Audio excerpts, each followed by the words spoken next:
What if I told you you could retire with more money than you could ever spend? It's not a scam. I'm not here to sell you into a day trading Discord or some dodgy timeshare in Mallorca, because 2/3 of retirees will die twice as wealthy as when they stop working, drawing 4% from the pension every single year. And in fact, you're more likely to quintuple your wealth, that's 5x, than finish with less than your starting principal after 30 years. And new research shows that many investors could end up retiring much later than they could have based on an industry standard model that's been around since the 90s. So if you're worried about being unable to retire early, or worse, running out of money after you've stopped working, then the next 10 or 15 minutes should put an end to that. I'm James. I'm a former professional trader turned financial educator, and in this video I'm going to show you the right way to invest for your retirement so that you can retire early and avoid running out of money, without telling you just to save more, because you're not going to save your way to wealth. And if you're still some years away, then be sure to watch to the end where I'll show you exactly how to get 7 figures by retirement. So how is it possible that you could end up dying richer than when you retired? And I'm assuming that you're not going to win the lottery or actually pull off the Hatton Garden heist. Let's start by looking at how retirement is usually modeled, because most people think that they'll stop working, they'll start withdrawing money, and the retirement pot will just sink gradually until they're no longer around, which hopefully is before they run out of money. Now, in the 90s, a financial advisor named Bill Bengen, not Bingo Bango Basement Jacks,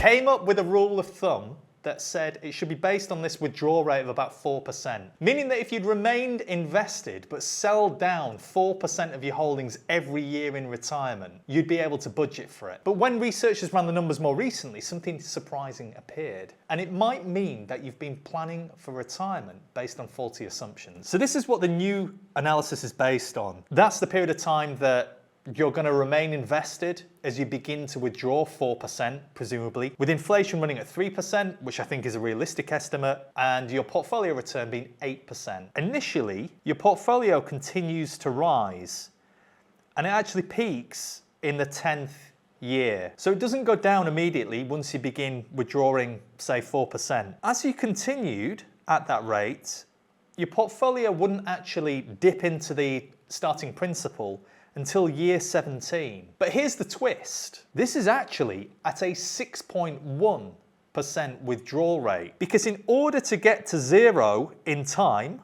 which is in the 30th year, withdrawing just 4% wouldn't be enough. With a $1 million portfolio in this case, that difference is $21,000 a year, and that rises with inflation every single year. So this tells us something really important.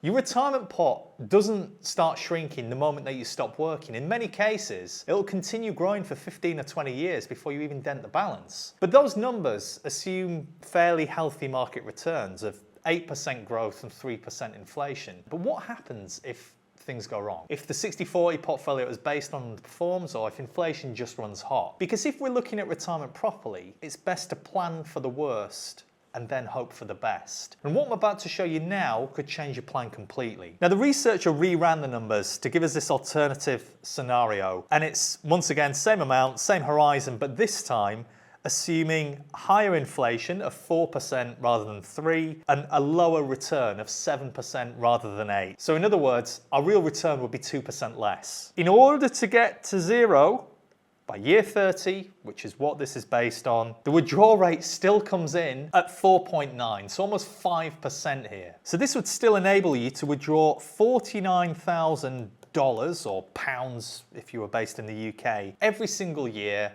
and of course that would rise according to inflation from there. So even under these more pessimistic assumptions of lower returns and higher inflation, the withdrawal rate is still comfortably above that 4% level that most of the industry treats as gospel. The rule that was designed to protect employees from running out of money might actually be far more conservative than people realise. But there's one thing that both of those scenarios overlook, and over 30 years, we're not talking about a small omission, because those examples assume that you received the full market return, but realistically none of us are ever going to get that. There's advisor fees, there's fund costs, platform charges, and they all compound against you without you ever really noticing. And obviously over 30 years they're going to really add up, and that might be the difference between a comfortable retirement, perhaps an early one, and living on a frugal income for fear of running out of money.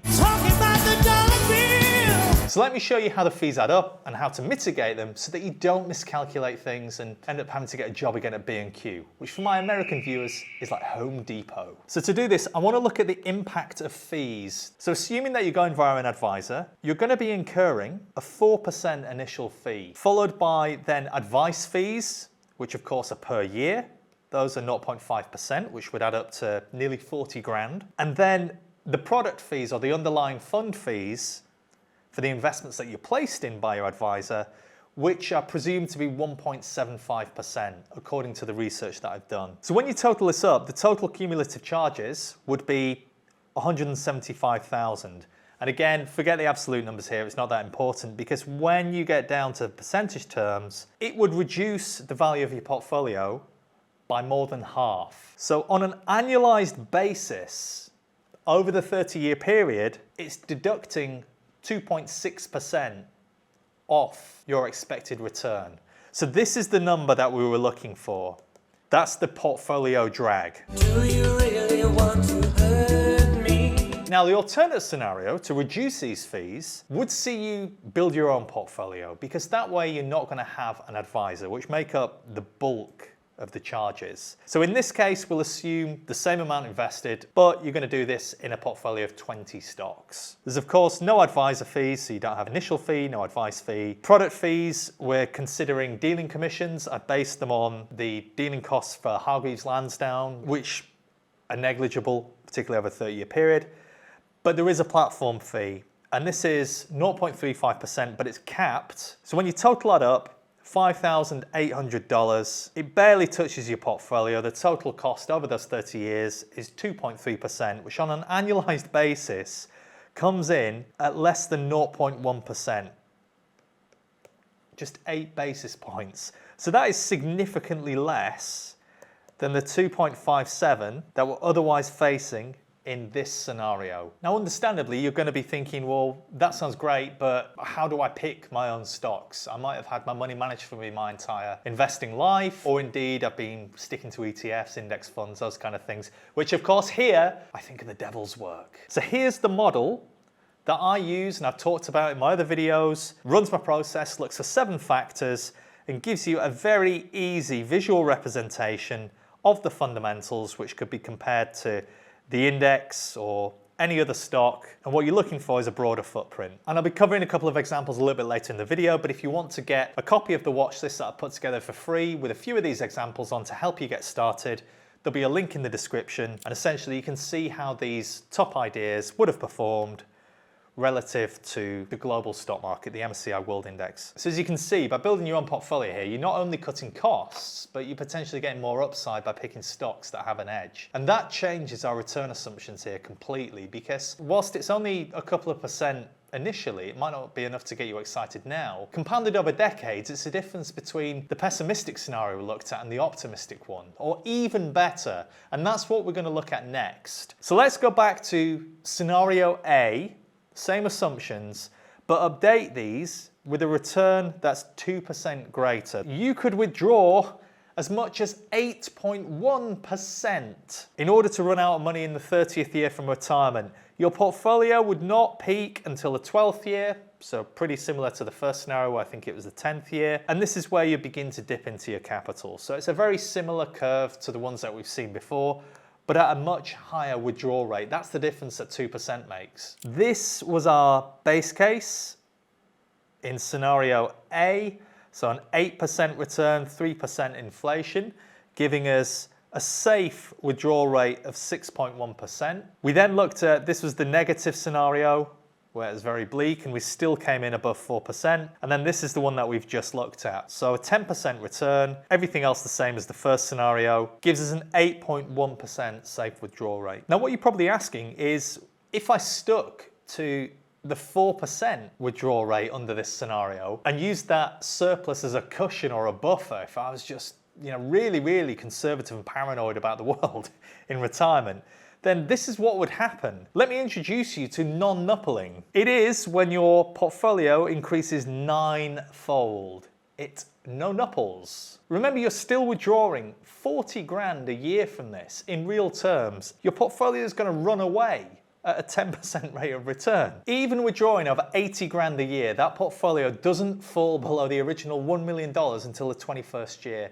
And if you'd stuck to the traditional 4% rule under those assumptions, just as we've seen, you'd withdraw 40 grand a year, rising with inflation, but your money wouldn't run out. And that wasn't the plan. Your family would get left with a massive inheritance tax bill, and you could have enjoyed your money a lot more instead of limiting yourself to just 40 grand a year. Now, I'm not saying that we're all going to live for 30 years in retirement to get that compounding, but that's the payoff for keeping the fees low and improving your returns by a couple of percent. And this is great news if you've already got $1 million invested, but most of you watching this video, I imagine, probably aren't there yet. The real question at this stage isn't how much money you can withdraw, it's how to build a portfolio that gets you to that point of retirement in the first place.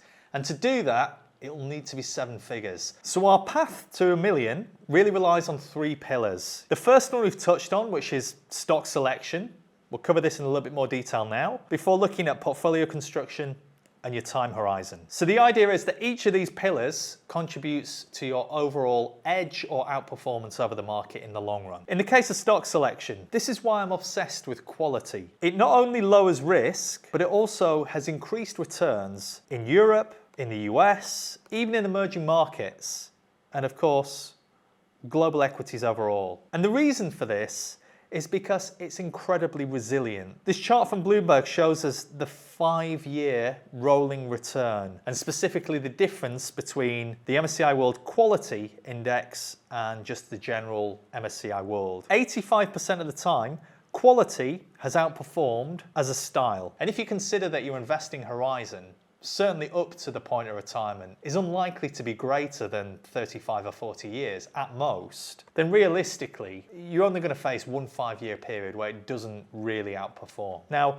we saw this a few moments ago, the 7 factors that I look for, and in this case, we're going to use an example of Fortinet, which is the top ranked stock in my universe. It generates shitloads of cash, I believe that's a technical expression, and it's also exposed amongst many other relevant trends to specifically securing supply chains, which given rising geopolitical tensions is highly relevant. You can see this in the profitability, having generated $2.5 billion in free cash flow last year, growing significantly on $1.8 billion the year before. And then when it comes to the valuation, this surprised me when I pulled it up today preparing for this.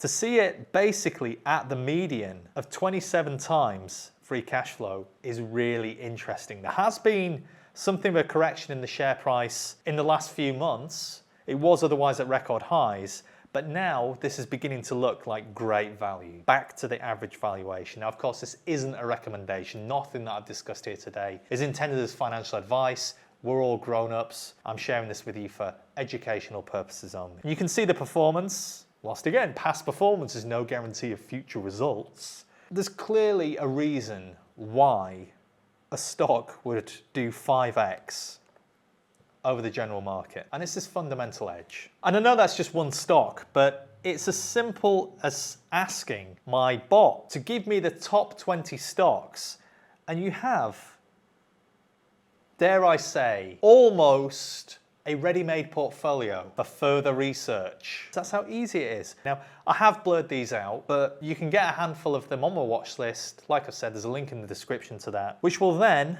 show you how and why the companies on my watch list have done this. It's logical that the best businesses should see above average returns. Now, let's move on to the second pillar, portfolio construction. This, contrary to popular wisdom, is actually about not diversifying. It's about concentrating your bets in only a handful of the very best positions. Things that you truly understand and have conviction in, and therefore you can hold through, well, come what may. There's a good quote here by Stan Druckenmiller in an interview which said that's exactly what he likes to do. He says, actually do put all of your eggs in one basket and then watch the basket very carefully, because the majority of your returns are only going to come from maybe 2 or 3 big winners every year. And the problem is that as you begin to add more and more positions, not only are you adding incrementally worse bets, but you're diluting your best bets in the process. And yeah, you just end up in a mess where you've diversified away from your best ideas. This bit of research as well backs it up. It's by the Journal of Economics, and it says that in order to outperform, if you're running a concentrated strategy, like we've just seen, you need to hold for a minimum of 2 years. And if you do so, the outperformance they found per year was 2%. So once again, we can chalk up another potential 2% edge here through portfolio construction. 15 to 20 companies is enough. Now the third pillar is our time horizon. This provides our final source of edge. You'll no doubt have seen this chart before, which explains why market timing is a big mistake. If you miss out on just the 10 best days over a 20-year period, your return will be less than half of otherwise buying and holding the S&P 500. So this goes to show, once again, that it's about time in the market rather than timing the market. The study by MFS also shows how short-term edge has been competed away. This is a reason why you don't make any money trying to day trade. So opportunity exists on the right-hand side of this chart. So we're looking over multiple years.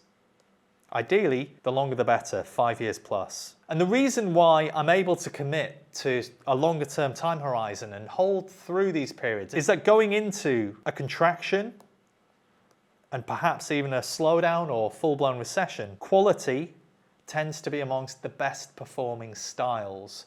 So it's capable of making money in normal times and performing pretty well, and during contractions and slowdowns, it massively outperforms other styles historically. So the longer your horizon, the greater our edge. You should look to stay invested during slowdowns, and once again, that should deliver you a 2% edge according to the research. Now, of course, the future could vary, but this is based on the data that's been collected by research, which I believe to be reliable. When we stack these sources of edge over the market return, which historically has been 10.5%, a 2% combined contribution seems very, very conservative. So let me now walk you through how you can get to that $1 million retirement horizon, that 7-figure portfolio, using what we've just seen, the 3 pillars, based on just a 2% edge overall. So you can find this returns calculator on my website. I'll again leave a link in the description to it. And it shows you, based on the amount that you're going to save, let's assume that you've got 50K initially and you're making no contributions thereafter. With advisor fees, your portfolio would only grow to 270K after inflation. Using an index ETF, and this doesn't include platform fees, it would rise to only 600K, but with that 2% edge factored in, and of course eliminating the fees, it would get you to nearly 1.2 million in real terms. So that's if you have 37 years to retirement, so if you're 30 years old. But what if, I don't know, let's say you've got 27 years. If you're watching this at 40, or maybe you're in your mid-30s and you're planning on retiring a bit earlier. Well, 50 grand's not going to get us there in any scenario. So what we need to do is either have more money to invest initially, or see us make a contribution of £500 a month, which, based on estimates where you should be contributing apparently half your age in percentage terms as a rule of thumb, that would get you there. 50K, £500 a month, 27 years. And again, this is based on the edges that I've just shown you with the 3 pillars. And that's exactly how you're going to get to retirement with 7-figure portfolio, and then avoid the mistakes of the 4% rule, which I showed you in the beginning of this video. If you've enjoyed this one, then watch this video next, which is appearing sometime now. Thank you, YouTube, which the algorithm thinks you're going to love. And if you don't, well, just send me an email and I'll give you a full refund. Might go and pick up a few hours at B&Q. Bit bored this weekend. See you in the next one.